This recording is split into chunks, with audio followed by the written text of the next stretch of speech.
Welcome back to the Trogly's Guitar Show. We've got another one of these unboxing videos today. Let's see what's inside.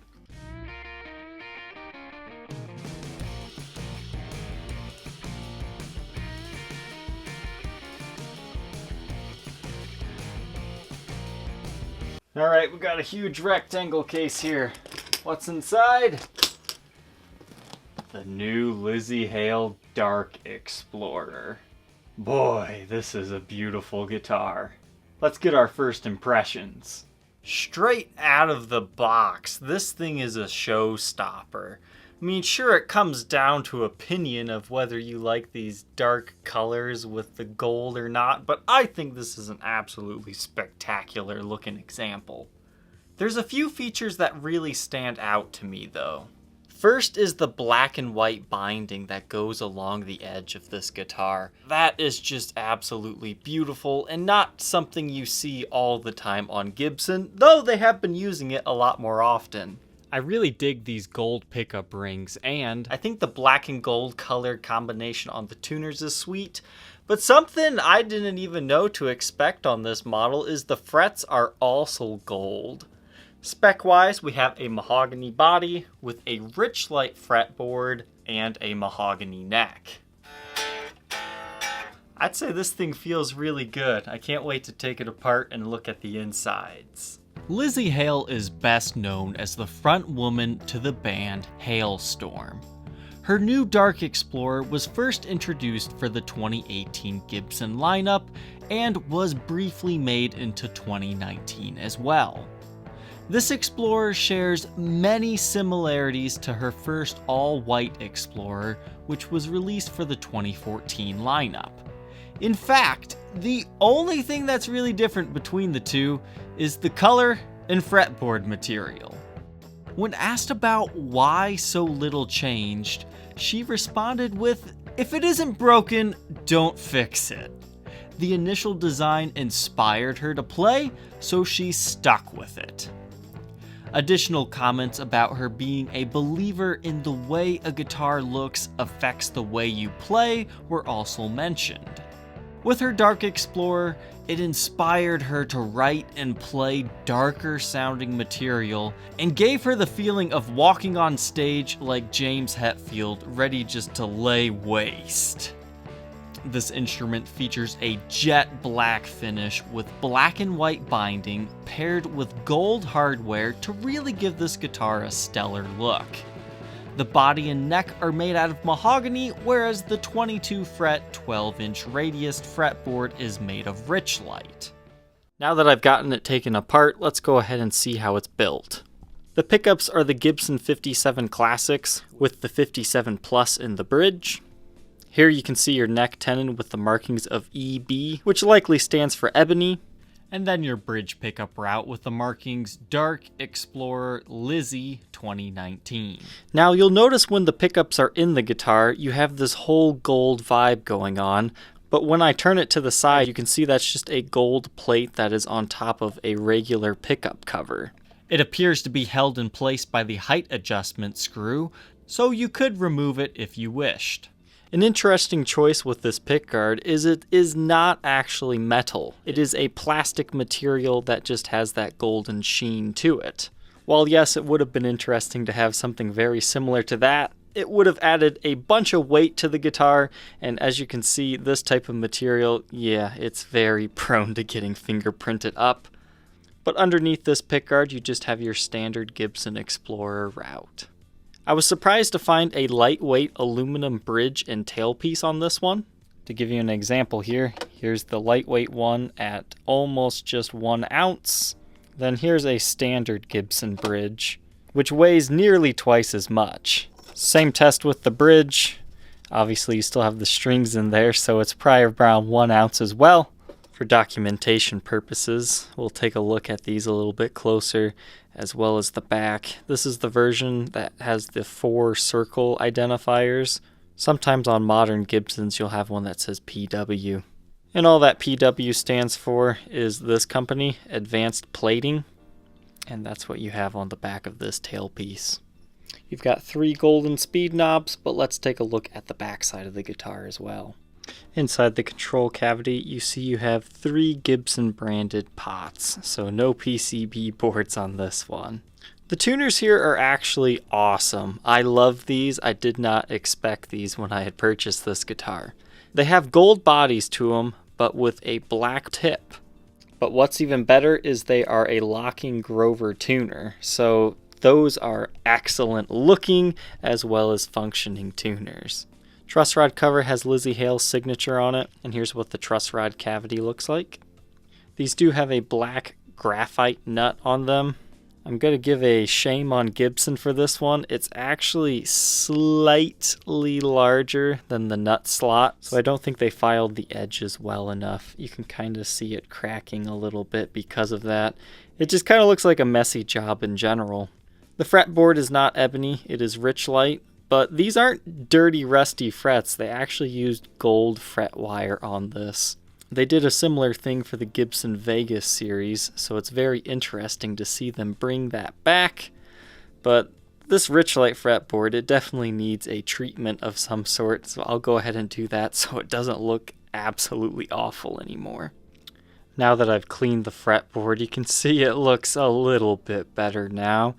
I'm a little bit disappointed with Gibson's work on this fretboard. You can see right here where there's kind of a slight impression, and you can kind of just see that along the edge in general. Now, some of what you're seeing right there is black binding running up along this neck, so you do have the black nibs, but it just seems like it got all chewed up by something at the factory. I mean, obviously some of these areas are worse than others, but things like this, that's kind of an eyesore, so I guess Gibson kind of deserves some of the quality control complaints that they've gotten, especially on areas like here. It doesn't affect the way the instrument plays, but it is kind of a visual thing when you're spending almost $2,000 on a guitar. I feel like that should be perfect from the factory. And in typical Gibson fashion here, they apply the lacquer way too thick. You can just barely make this serial number out if you get the light on it like this. Otherwise, it's pretty much non-existent. So overall, I think this is an absolutely beautiful guitar. It has great specs, but I feel Gibson dropped the ball a little bit when it came down to the fine details. In fact, if you get really close up to the finish, you can actually see the mahogany wood grain underneath it still. But nitpicky details aside, let's hear how it sounds.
Now that I've owned this guitar for about a month, I've seen the insides, I've played it and got to know it, I've got to say I'm left a little bit disappointed with this one, simply because of some of those miniature manufacturer's flaws.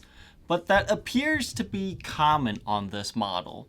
Despite these instruments now being out of production, usually Gibson limits these types of guitars to 400 pieces, but there are 9, count them, 9 damaged ones at Sweetwater for sale as demos.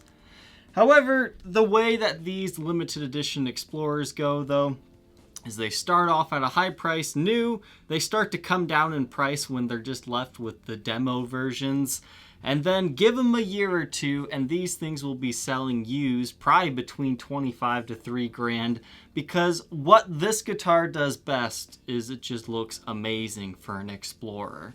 You will not find another Explorer that ever looks like this again, because it is definitely a showstopper. As far as playability goes, I love the tone out of it. I mean, it's a very traditional 57 classic pickup, so there's no huge surprises there. There's no fancy electronics for coil splitting or anything. But one thing I do want to mention is these frets they're not super jumbos or anything, but I did find that the notes were being bent out of tune just with standard pressure. So if it sounded out of tune in places, that's simply because finger pressure was too tight and it bends them sharp. So if you have a heavy hand, this might not be the guitar for you. Thank you for watching this review of the 2018-19 Lzzy Hale Dark Explorer. To leave you with one last fun fact, despite these ones now being out of production, it appears Gibson is working with Lzzy again, and they're working on potentially a gold baritone Explorer. If you'd like me to check one of those out whenever they're released, let me know down in the comments. Don't forget to like, comment, and subscribe, and we will see you on the next episode. Take care.